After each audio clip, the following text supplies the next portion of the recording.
ជំរាបសួរលោកគ្រូនិងសួស្តីអ្នកទាំងអស់គ្នាខ្ញុំបាទឈ្មោះមុនសំណាងមកពីក្រុម SB7 ថ្ងៃនេះខ្ញុំមកធ្វើការ record វីដេអូទាក់ទងទៅនឹងការងារ midterm របស់ភាសា Python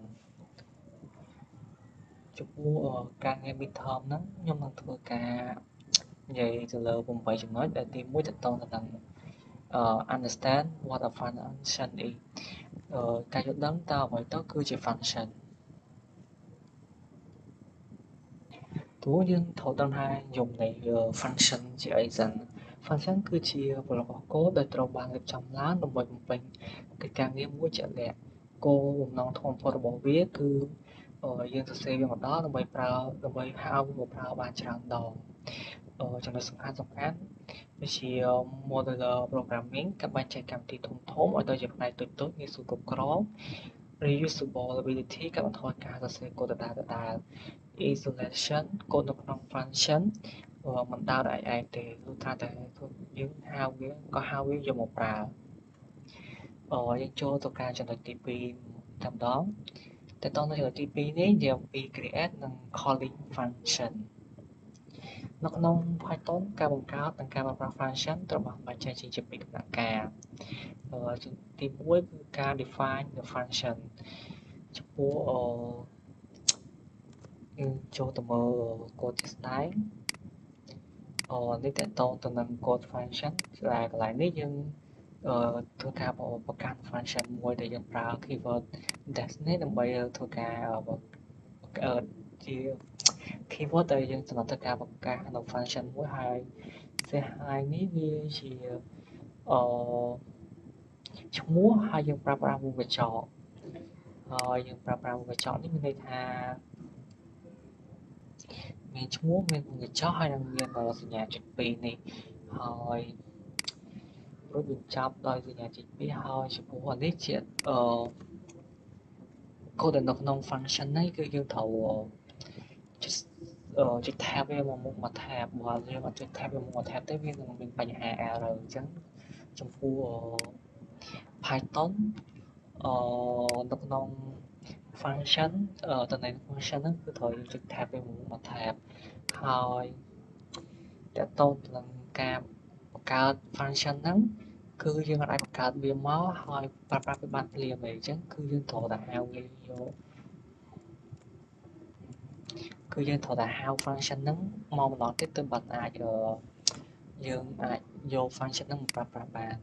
អញ្ចឹងពេលដែលខ្ញុំបានទៅវានឹងចេញ hello student តែបើសិនជាយើងអត់ក៏ហៅវាទេយើងរ៉ានវាអត់ចេញអីទេហើយចំពោះ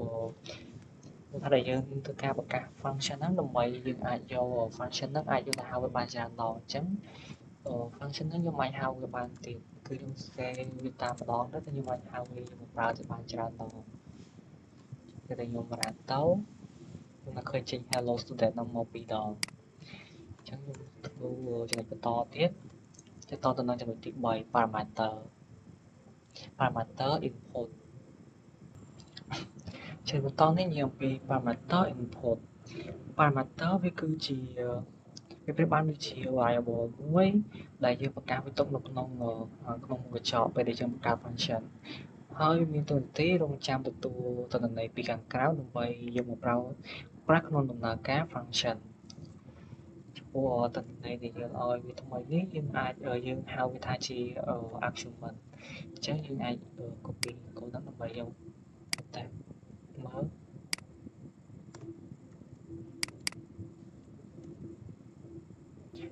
សុំផ្សេងកូដដើម្បីទៅកាត់តែម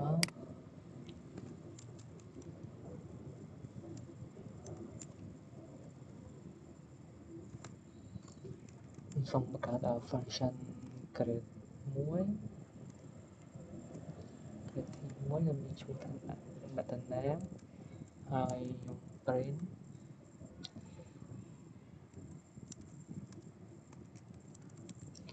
hello បូកនឹង name ហ្នឹងហើយខ្ញុំអត់ចំពោះ Python ខ្ញុំអត់ប្រើសម្រាប់ ទេខ្ញុំធ្វើការកោះហៅវាយើងដាក់ដល់ឈ្មោះ function ទៅទីបោះជាងយើងរ៉ានមក យើងឃើញថាវាចេញ hello box ចឹង10រៀងមកអូចឹង name នេះវាគឺជា parameter ដែលយើងវាបានទៅជា variable មួយដែលយើងបង្កើតវាទុកដើម្បីរងចាំទទួលទិន្នន័យហើយ bob នេះវាជា achievement របស់ parameter ហ្នឹងដែលយើងអាចធ្វើការហៅវាដែលបានច្រើនទៅអញ្ចឹងចំពោះ function greeting ហ្នឹងយើងអាចធ្វើការហៅវាបានទៀតចឹងយើងចង់ដាក់ឈ្មោះ save ទៀត run មកវាចេញ hello ណាមទៀតអញ្ចឹងបើសិនជាយើងចង់បង្កើតឈ្មោះថាទៅយើងអាចធ្វើការហៅវាច្រើនទៀតយើងអាចធ្វើការក៏ហៅវាបានច្រើនទៀតអញ្ចឹងយើងចូលទៅកាន់ចំណុចបន្តទៀតតកតងទៅនឹង return value តកតងទៅនឹង return value ហ្នឹង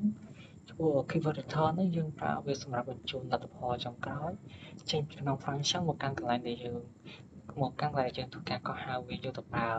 វាអនុញ្ញាតឲ្យយើងយកលទ្ធផលនោះទៅប្រើប្រាស់បន្តទៀតបានដូចជាយកទៅបូកដកឬរក្សាទុកនៅក្នុង variable ចំពោះចំណុចសំខាន់របស់ return នៅពេល function ជួបពាក្យ return វានឹងឈប់ដំណើរការភ្លាមអញ្ចឹងឧទាហរណ៍យើងបង្កើត function ហ្នឹងហើយយើងបានសរសេរ return នៅក្នុងហ្នឹងអញ្ចឹងគោលដែលនៅក្រោម return ទៅគឺវានឹងដំណើរការហើយចំពោះតកតងទៅនឹងការ output បើសិនមកគ្មាន return ទេ function នឹងផ្ដល់តម្លៃទៅវិញជាណាននៃសំប្រវត្តិហើយយើងអាចបង្កើត variable ហ្នឹងដើម្បីមកទទួលតម្លៃដែលបាន return នោះអញ្ចឹងយើងសូមធ្វើការសរសេរកូដដើម្បីតេស្តទៅលើ return value ហ្នឹងខ្ញុំកើតបង្កើត function ថ្មីខ្ញុំបង្កើត function add មួយដែលយើងមាន parameter a b មាន parameter ជាមួយ b a b ហើយទៅមកទៀតខ្ញុំធ្វើការ return a បូក b ជាងទៅមកទៀតខ្ញុំធ្វើការយក function ហ្នឹងយកមកប្រើអូហើយបង្កើតឈ្មោះ variable ដូចសិនទៅមកទៀតខ្ញុំហៅ function ហ្នឹងហើយខ្ញុំឲ្យតម្លៃ argument ទៅវាមកទៀតខ្ញុំ run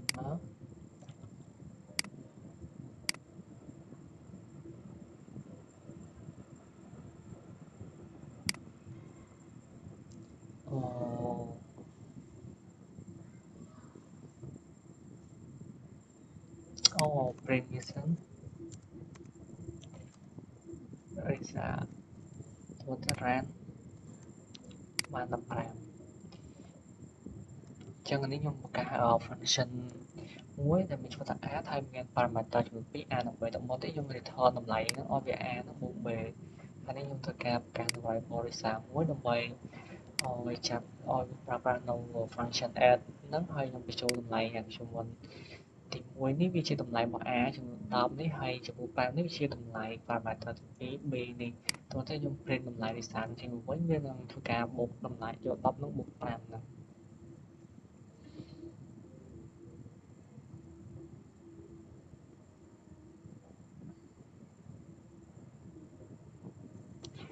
យើងចូលទៅកាន់ចំណុចបន្តទៀតតទៅនឹង default parameter ចំពោះ default parameter ហ្នឹងអនុញ្ញាតឲ្យយើងកំណត់តម្លៃទុកជាមុនឲ្យ parameter ក្នុងករណីដែល user មិនបានបញ្ជូន argument មកឲ្យវាមានប្រយោជន៍ខ្លាំងនៅពេលដែល function របស់យើងមានទិន្នន័យខ្លះដែលមិនសូវមានការផ្លាស់ប្ដូរបើសិនបើមានការបញ្ជូន argument ថ្មីមកវានឹងយកតម្លៃថ្មីតែបើសិនជាuser អត់មានការបញ្ជូន argument ថ្មីមកទេវានឹងចាក់យកតម្លៃ default អញ្ចឹងខ្ញុំសូមធ្វើការតែទៅលើចំណុចហ្នឹងអញ្ចឹងខ្ញុំសូមធ្វើការបង្កើត function មួយខ្ញុំដាក់my country អញ្ចឹងឈ្មោះ my country ហ្នឹងអញ្ចឹងខ្ញុំមកដាក់ឈ្មោះ parameter country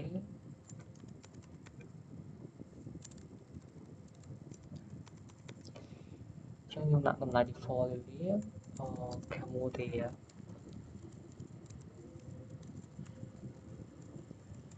ចុចសញ្ញាលេខ2ហើយទៅមកទៀត print country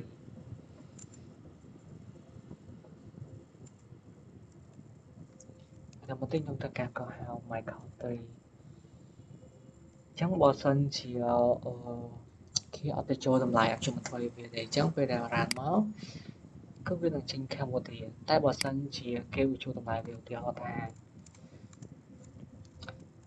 Japan អញ្ចឹងពេលដែលយើង run មកវានឹងចេញតម្លៃថ្មី Japan ចូលទៅបន្តទៀតតកតងទៅនឹង multiple achievement ចំពោះចំណុចនេះfunction មិនមែនទទួលទិន្នន័យបានតែមួយនោះទេគឺអាចទទួលទិន្នន័យបានច្រើនក្នុងពេលតែមួយដូចយើងគ្រាន់តែបង្កើតនៅ parameter វាឲ្យបានច្រើនតាមដែលគេត្រូវការហើយយើងអាចបែងចែកវាដោយប្រើនៅសញ្ញាគ្មាន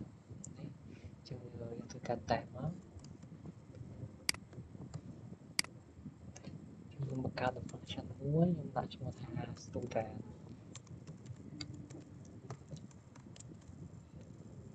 ចូលដល់ឈ្មោះ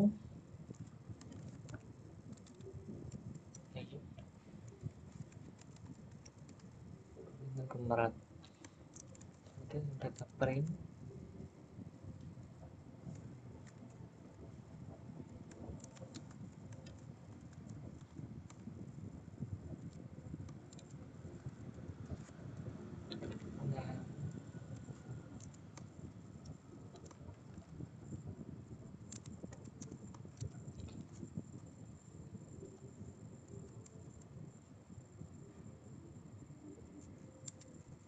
តមកទៀតខ្ញុំក៏ហៅវា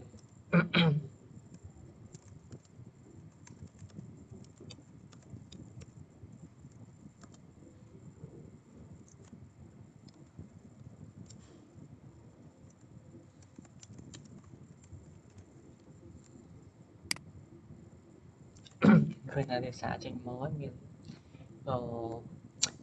ឈ្មោះអាយុភេទដែលយើងអាចធ្វើការបង្កើតវាមកបានច្រើនដោយគ្រាន់តែយើងបង្កើតនៅ parameter ច្រើនតាមនឹងមក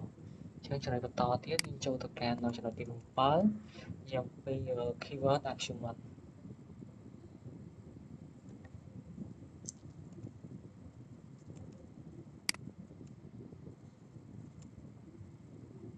ចំពោះ keyword achievement ហ្នឹងយើងអាចអនុញ្ញាតឲ្យយើងធ្វើការហៅ function ដែលបញ្ជាក់នៅឈ្មោះ parameter រួមជាមួយនឹងតម្លៃ value វិធីនេះធ្វើឲ្យយើងអាចធ្វើការកំណត់ថា parameter មួយណាជាមាន value ជាអីដែលយើងមិនចាំបាច់សរសេរតាំងលំដាប់ដោយ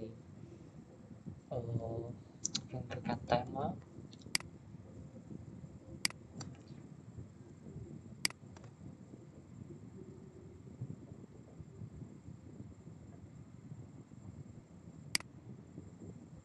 ចឹងឧទាហរណ៍ថាចំណុចនេះចឹងឧទាហរណ៍ថាកន្លែងនេះខ្ញុំដាក់ parameter វាមកណា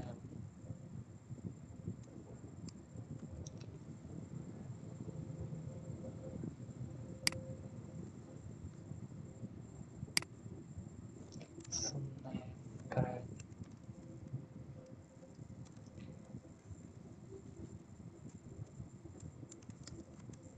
A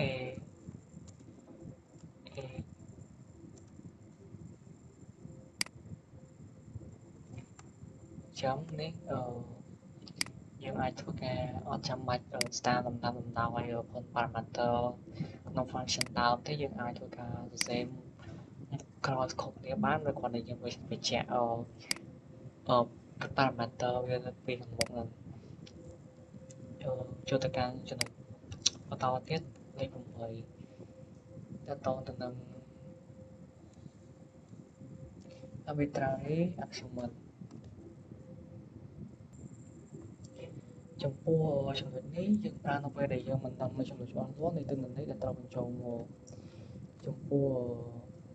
កាយមួយនេះវាគឺជា non keyword achievement ប្រើសញ្ញាផ្កាយមួយ វានឹងប្រមូលរាល់អក្សរទាំងអស់ដែលជនមកឬខ្ចប់ទៅជាទុកផលចំណែកផ្កាយពីរហ្នឹងវានឹងប្រមូលរាល់អក្សរដែលមានឈ្មោះkhi nào mà dù haiវាគឺជា dictionary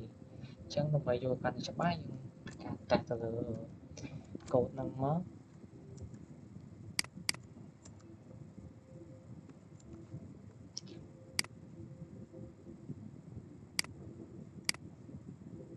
ដើម្បីកុំឲ្យវីដេអូវែងចឹងខ្ញុំកាត់កន្លែងសរសេរកូដចេញចំពោះនេះទៅតទៅនឹងការប្រើប្រាស់ផ្កាយមួយនេះខ្ញុំបង្កើត function មួយដែលមានឈ្មោះថា leaf fruit ដែលកាត់ទៅន័យវាជាទុកផលចំពោះ fruit ពេលនេះគឺជាទុកផលហើយចំពោះfunction personal info នេះផ្កាយពីរនេះវាទទួលទៅន័យជា dictionary ពេលនេះវាគឺជា dictionary ដែលចំពោះសម្រាប់មើលមួយសិនចំពោះផ្កាយមួយនេះវាមានតួនាទីប្រមូលរាល់អក្សរមិនដែលគេបញ្ចូលមកហ្នឹងដែលវាគ្មានឈ្មោះវាគ្មានឈ្មោះទាំងអស់ហ្នឹងទៅបញ្ចូលទៅហើយវាបញ្ចូលគ្នាទៅជាទុកផលដល់ពេលផ្កាយពីរនេះវានឹងប្រមូលរាល់អក្សរមិនដែលបញ្ចូលមកក្នុងទម្រង់ជា key និង value ហើយវាបញ្ចូលគ្នាទៅជា dictionary អញ្ចឹងចំពោះវីដេអូ record ទាក់ទងទៅនឹងការងារmidterm របស់ខ្ញុំមានប៉ុណ្ណឹងអរគុណលោកគ្រូ